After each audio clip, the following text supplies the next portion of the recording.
Assalamualaikum warahmatullahi wabarakatuh. Assalamualaikum warahmatullahi wabarakatuh. Buya, saya mau bertanya. Alhamdulillah saya bersyukur putri saya sudah menikah. Akan tetapi ternyata suami putri saya atau menantu saya itu begitu pendiam. Dia selalu saja di kamar, gak pernah ikut-ikutan aktivitas ataupun bantu-bantu di rumah. Kalau waktunya makan bersama juga gak ikutan Buya. Seperti gak punya rasa memiliki mertua sebagai orang tua sendiri. Saya sudah coba memberi nasihat kepada putri saya sebagai istrinya agar menasihatinya dengan bahasa yang halus. Tapi masih saja belum memahami. Saya sebagai mertua harus bagaimana Buya? Punya menantu yang sifatnya seperti itu. Nasihat untuk dua belah pihak. Saya ingatkan kepada para menantu. Hidup senang itu kita yang mengusahakan, Allah yang memberi. Cerdas yang sesungguhnya adalah yang bisa mencari di mana kesenangan itu akan didapat. Dan senangan yang sesungguhnya adalah sesuai dengan petunjuk Allah tentunya. Jadi kalau ini ya calon menantu mertuanya nanti. Jadilah menantu yang baik. Hidupmu indah itu nanti di saat di dalam rumahmu sendiri. Dimulai dari rumah sendiri. Kalau di rumahmu kamu itu cekatan, mudah membantu ibu, saudara, ringan tangan, maka orang nyaman dengan dirimu. Bukan jadi benalu repoti orang. Makanya kalau kau jadi benalu di rumahmu sendiri, jadi benalu, nanti kemudian kamu menikah, di mertuamu, subhanallah. Biarpun misalnya kamu anaknya orang soleh, kamu seorang laki-laki anaknya ustadz yang sangat dihormati, atau perempuan kamu anaknya ustadz yang dihormati, lalu diambil menantu seseorang. Mertuamu menghormati orang tuamu, menghargai orang tuamu karena kamu adalah anaknya ustadz misalnya.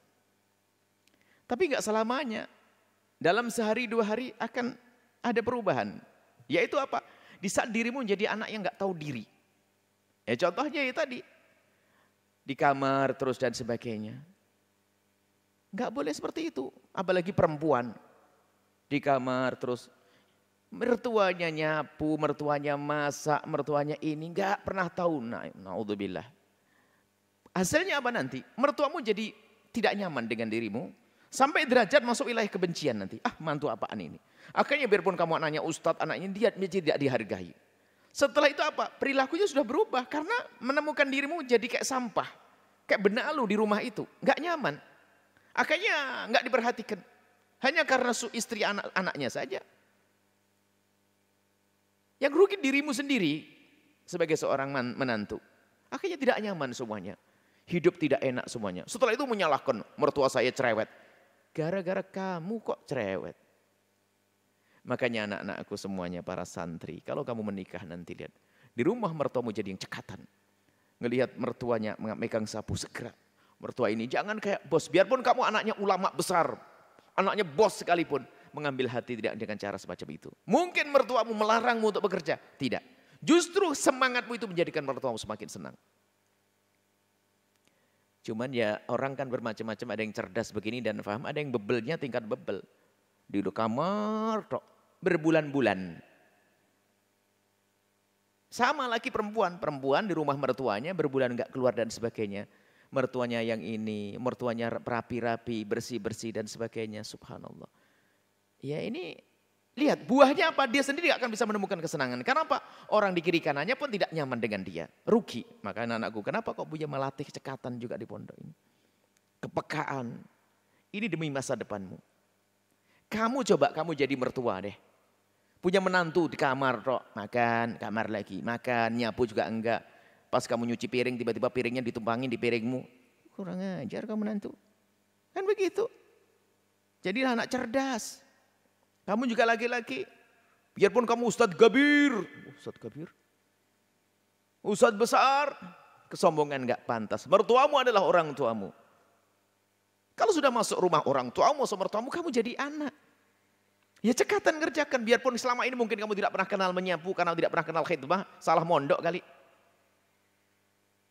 Salah belajar kali, diajarkan kesombongan, kamu belajar tawadhu. Dengan mertua, Masya Allah, kerjakan yang bisa. Apa-apa yang bisa dibantu, Bah? Cekatan, Abah. Apa-apa. Mungkin mertuamu sangat menghargaimu karena kamu seorang ustadz besar. Tidak usah, saya enggak usah. Enggak bangga, enggak usah. Tapi tetap biarpun biasa, kamu berusaha. Jangan kayak bos di rumah mertuanya jadi budak. Dia ini ya ustadz stres dia, gila dia. Mertua tersebut salah memilih menantu ustadz kayak begitu tuh, enggak punya perasaan. Ini pendidikan anak-anakku. Kalau kalian mendengar anak-anakku para santri, akan indah hidupmu nanti. Cekatan. Dan nanti pada efeknya lagi, ini kadang-kadang kompak. Memang dasar dirinya males, punya istri males. Atau dirinya males, biasa suami males di kamar, makan, giliran makan keluar, dulu. Setelah makan masuk kamar lagi, piring tinggal kotor dan sebagainya. Masya Allah. Punya anak, pempesnya taruh di atas meja. Ini kan bikin sempek stres orang tua. Nah, nggak boleh nak ya. Cekatan, bukan saja bersama mertuamu, dengan siapapun. Dan niati bahasanya apa yang kau lakukan khidmah untuk umat Nabi Muhammad. Kalau orang jadi benalu begitu nggak akan bisa jadi juru dakwah, dengar. Orang benalu kayak begitu tuh, di rumahnya orang repot, murah mertuanya kok nganggur, ongkang-ongkang, nggak akan bisa jadi juru dakwah. Dakwah itu khidmah untuk umat Nabi Muhammad semuanya. Nabi Muhammad makan daging, mau nyembelih kambing. Nyembelih kambing, rupanya kerjaannya sudah bega, ada yang nguliti, ada yang cari bayuan. Lalu Nabi bertanya, bagianku mana? Ya Rasulullah, kau duduk saja manis ya Rasulullah. Nanti kalau sudah matang, saya kasih tahu. Apa Nabi? Kalau saya tidak dapat bagian kerja, saya tidak akan makan. Nabi mengajari kerja juga, cekatan. Begitulah anak-anakku ya, calon mantu-mantu yang solehah. Calon mantu yang soleh, jangan jadi mantu bebel. Jadi marah emosi itu karena kebebalan seseorang. Bebel, nggak peka, nggak cekas, nggak cekatan, akhirnya numpuk. Ini mertuanya capek, diem dok. Ini mertua bawa barang dari mobil, dia hanya lihat dok. Oh, bu, baru pulang belanja. Tahu belanja, kok tanya. Ada gitu jadinya. Jadi kan sudah nggak enak lagi bahasanya. Tolong yang cerdas. Di sisi lain, mertua yang punya menantu seperti itu ya, istighfar yang banyak biar sabar hatimu ya. Ya gimana lagi kalau tidak ngajari sabar. Menantu sudah diambil oleh anaknya, punya cucu 6 lagi. Misalnya Allah, ya nggak bisa. Tetap sabar dan tabah dan sabar. Kemudian juga dekatkan mantumu dan mantumu tadi dengan orang-orang yang bisa mendidiknya. Kalau ngomongin sendiri nggak enak, karena apa? Seolah-olah menuntut, tidak nyaman. Seolah-olah nyuruh membantu saya, menghormati saya. Bahkan mungkin bisa ngomong, oh saya diperbudak oleh mertua saya. Karena memang hatinya sudah jelek, percuma. Jadi dididik dulu. Maka sebagai seorang mertua, maka hendaknya mertua itu apa? Ya sabar dulu. Ya sudah dipilih oleh anaknya begitu ya, istighfar banyak.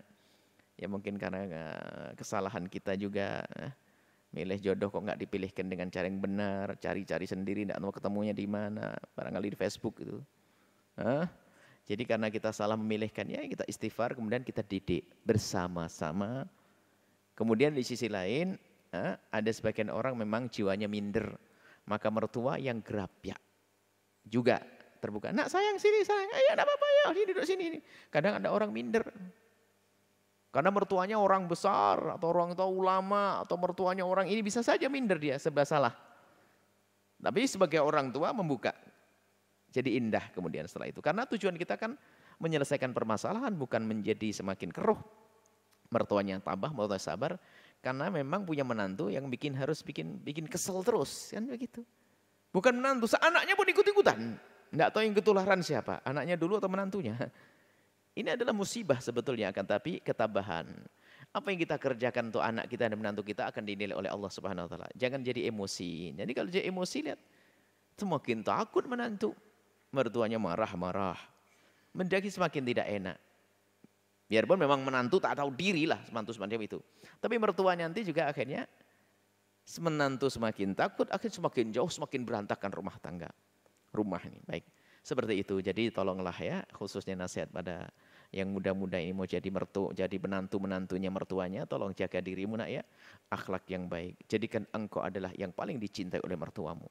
Dengan kecekatanmu, dengan perilakumu yang baik, dengan tanggapmu, kepekaanmu. Ini adalah menjadikan kamu menjadi menantu yang baik. Kemudian sebagai mertua, biasakan dengan kesabaran, karena mantu ini sangat beda ya. Biarpun katanya ulama besar atau ustadz misalnya, kadang kalau ketemu mertuanya itu juga jadi nggak bisa berucap. Memang mertua itu ada wibawa khusus ya. Jadi wajar kadang-kadang ada menantu itu takut minder sama mertua. Maka sebagai mertua yang terbuka juga seperti itu ya. Semoga Allah menjaga semuanya. Jadi menantu yang soleh solehah. Nanti kamu jadi mertua yang baik. Kalau sudah punya anak, indah semuanya dunia akhirat. Wallahu a'lam bishawab.